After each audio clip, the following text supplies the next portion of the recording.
In sequence 2, we're going to be looking at the who, the what, the when and the where that optimal palliative care is being delivered. No matter what mode of palliative care you are delivering, the philosophy behind it stays the same, and it's really important to understand the role we all have to play. Who can access palliative care? Everyone, no matter their age, their diagnosis or where they live. The access to palliative care is always for people with life-limiting illness, but it can also be for people who are old and frail. In Australia, 160,000 people die each year. Only about half of them are seen by palliative care. When can people access palliative care? It's much broader than just the last few days of life. People can access palliative care sometimes for years if they have the need. Some clinicians use the surprise question. Would you be surprised if the person died in the next 12 months? If the answer is no, it's time to access palliative care, and early is better than later. What's a life-limiting illness? It's a progressive condition that will eventually end your life, and it could just be being old as well. Palliative care can support people living with the following conditions. The first one we'll talk about is dementia and Alzheimer's. Did you know it's the leading cause of death among women in Australia? Palliative care can also support people living with Parkinson's disease and other neurodegenerative disorders, motor neurone disease. We know a lot about supporting people with cancer, cerebrovascular disease, so people who've had a stroke, end-stage heart failure, lung failure, kidney disease, and chronic obstructive pulmonary distress. HIV and AIDS is something palliative care can support. And like I said before, just being frail and aged. In residential aged care, even loneliness can play a part. Where is palliative care provided? Palliative care should be provided wherever healthcare is provided. At the moment, we still have some disadvantage across Australia. In places like rural and remote areas, they don't have the same access as, say, cities. Other places that we can provide care is in homes, in hospitals, in specialist palliative care units. We used to call them hospices. In paediatric wards and neonatal intensive care.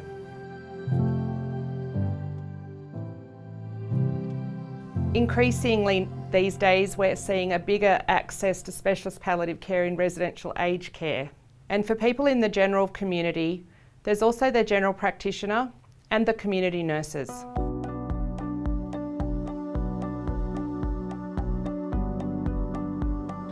So when Richard came into hospital, he was very, very unwell. But during the time that we helped to improve his symptoms, he actually brightened up. We were able to get him to a point where he was then comfortable about going home.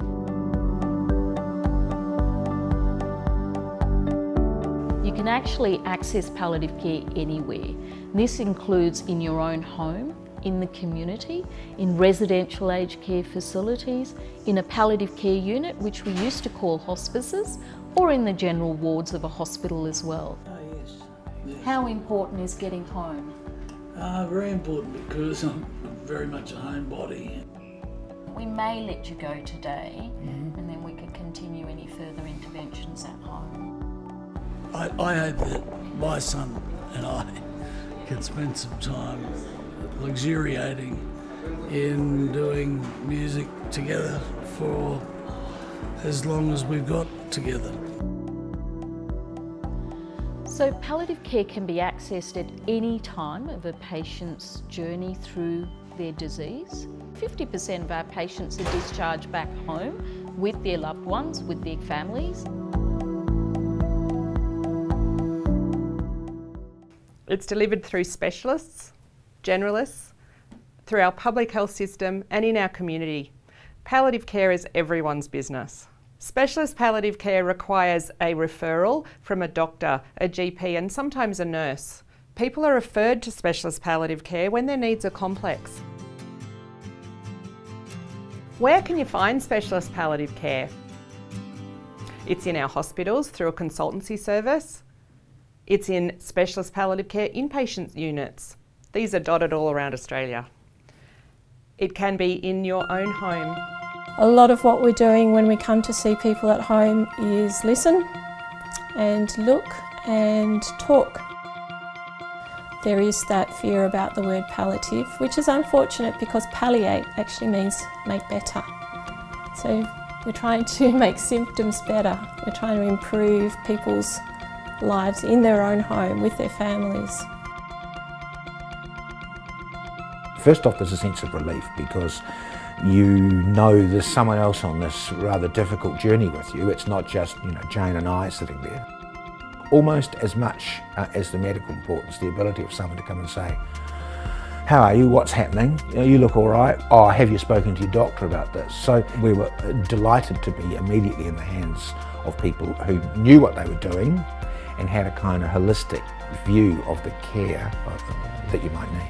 Every time we've had a visit, we haven't even understood that we really had questions that we needed to ask, and then because they quietly sit and ask how things are going and what we discover that there are questions that we have.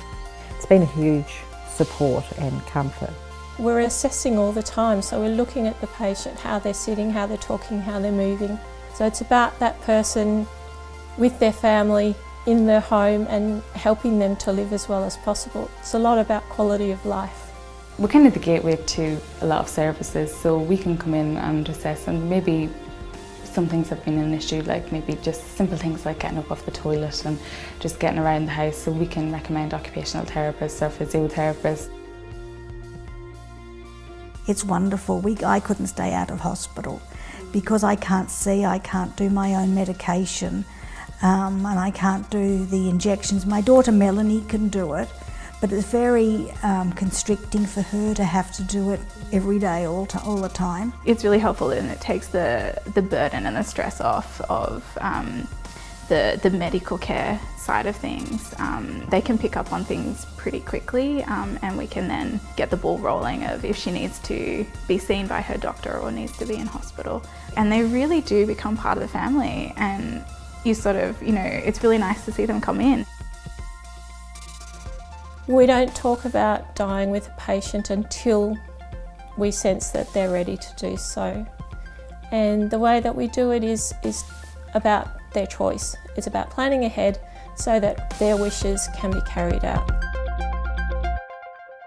Generalist palliative care is palliative care that isn't provided by the specialists. Generalist palliative care providers like GPs and community nurses refer to specialist palliative care when their needs are complex. They can also call them up and just ask for advice. The people that provide generalist palliative care are general practitioners, remote and community nurses, nurse practitioners, oncologists and other specialists like cardiologists, residential aged care facility staff, community nursing and remote area nursing clinics. Where is generalist palliative care provided? The philosophy is, wherever you are, that's where the care will be provided. Carers, family and friends provide palliative care. They're an integral part of the care. It's not a job just for one person. It takes a whole network of people to care for someone when they're dying. When we're talking about family, that actually means who's important to that person, so it may not be a blood relative. We need to ask the questions, how do we get this part of your life right? Who and what is important to you now? How can we support people that are supporting you? Never assume the answers to any of these questions. We have to always ask. I just want to tell you about someone I met in the work that I do in residential aged care. Quite a young man, 55-year-old in residential aged care, who appeared to me to be so alone. He had no family or friends around him, and his brain wasn't working properly, so he couldn't tell me who was important to him. He was one of our First Nations people, a beautiful Aboriginal man. So I rang the local Aboriginal health service, and they filled me in about his family. What we ended up having was his mother come from country. We had 5 of his children come. We didn't know that all of these people were there for him, but he ended up dying surrounded by family, and his body ended up being taken back to country. So we can never assume, we always have to ask. It's really important to get this bit of life right for this person. We really need to ask the right questions so that we know who they are and we can respond to their needs. How do our volunteers contribute to palliative care? They make such a big contribution by listening, hearing and being with people. They give their time, such a big gift.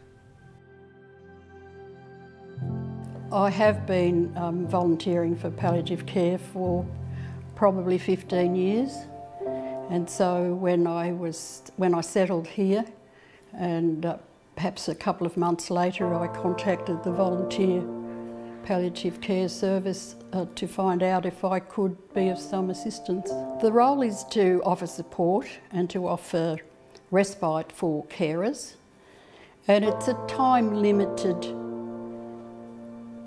relationship that we have with people, so that when our job's done, that's it. We end the visits. It's not a friendship that goes on and on, for example. You know, volunteering is about giving the other person a gift, and it's a gift that no one can take from them. It is a very special time, and I think we need to understand that we're very privileged to be allowed into that space. And it's not for everybody. Not everyone would like that. And we as volunteers know that that is not personal. It's a preference that people have and they're entitled to.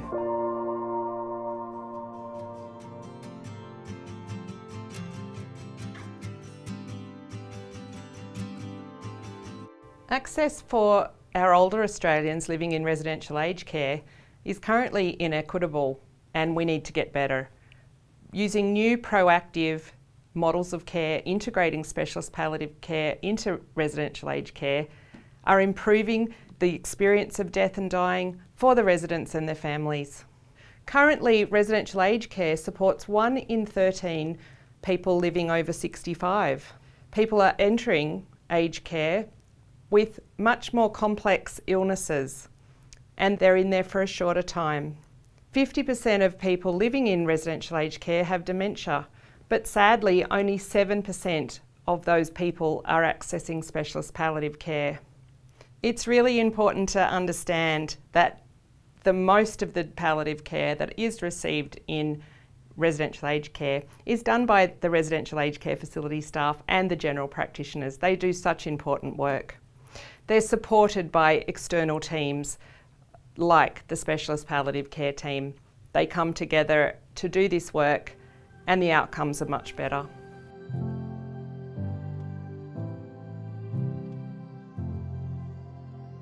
Their needs are different, so the skills of the staff need to be different. The objectives are the same, but when kids die, we grieve differently.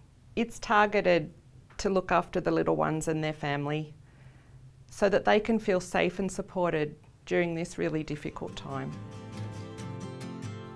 So what have we learnt in sequence 2?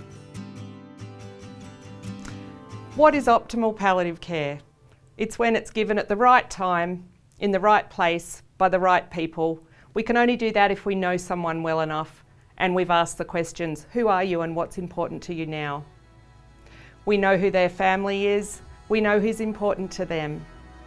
It's when we know that dying is a normal part of life and that palliative care is everyone's business.